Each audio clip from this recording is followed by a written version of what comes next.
All right, ladies and gentlemen, boys and girls, welcome back. It is Dave, the real music observer, observing real music in real time for real people, just like you and just like me.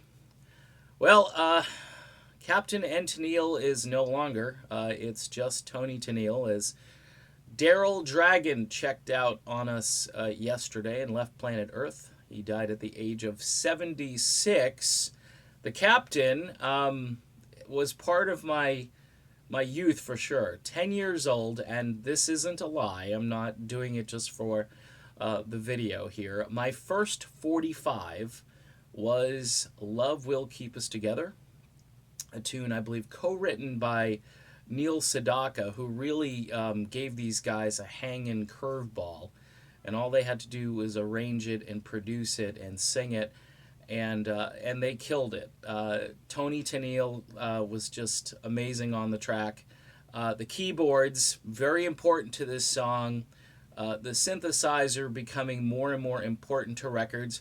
But I'll tell you what, this one was different. The synth on this record was just bouncy and had a different vibe to it.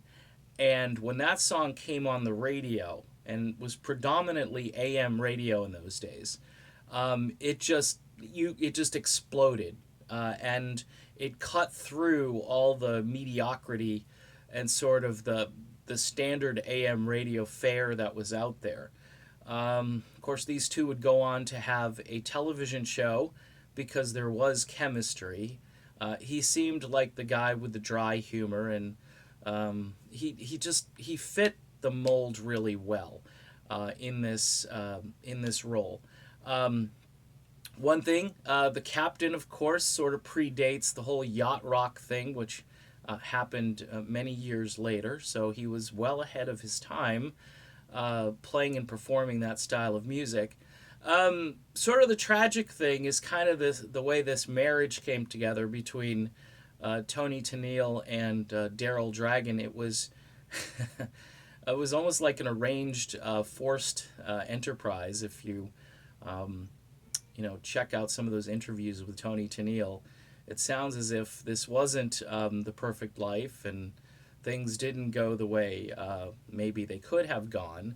But back in 1975, shacking up was not a thing. It just wasn't a thing.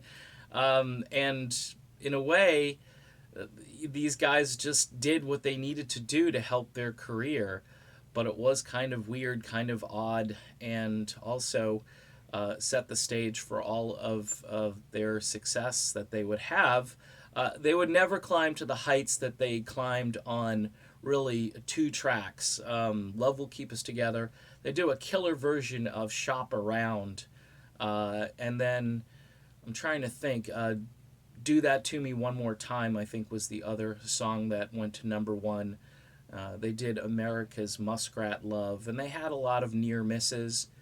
They did create a lot of yacht rock in their career, so if you go back and listen to those grooves, you'll hear songs that are just definitely West Coast in nature and kind of soft rock, of course. But Daryl Dragon was a fairly decent keyboard player. He seemed to know his way around various keyboards, and that song and him and her, it's just a part of my childhood. 1975, I had the 45 A&M records.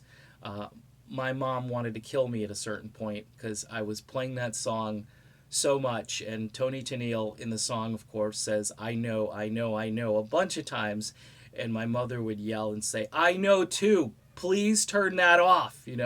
So those are the memories I have.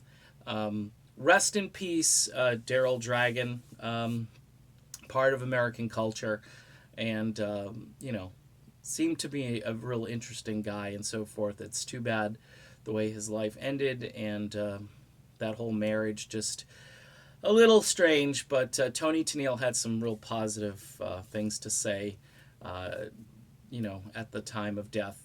So good on her. And again, it's just it's sad. We're losing them. We're still losing them, and we're going to continue.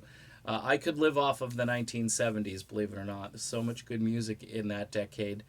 But all right, done with this video. Be back soon. See you.